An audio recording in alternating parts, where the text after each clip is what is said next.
Madam, আমার মাকে প্লেনে উঠতে হবে। এই নিন টাকা, একটা টিকিট দিন। এই টাকায় টিকিট তো দূরের কথা, এয়ারপোর্টে এক কাপ চাও পাবি না। ভিখারি, তোকে ভেতরে ঢুকতে কে দিয়েছে? তুমি আমাকে আর আমার মাকে অপমান করেছো। আমি একদিন এই এয়ারপোর্ট কিনে ফেলবো। আমি তো বলে দিলাম, কিন্তু টাকা আসবে কোথা থেকে রে? কি 100 কোটি টাকা? লেও পাহলওয়ানকে হারাতে পারলে আমি লড়বো।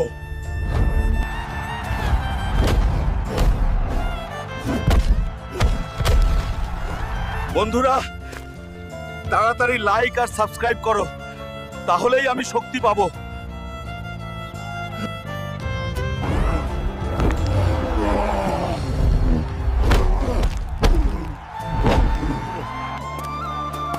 হালকু জিতে নিল 100 কোটি টাকা।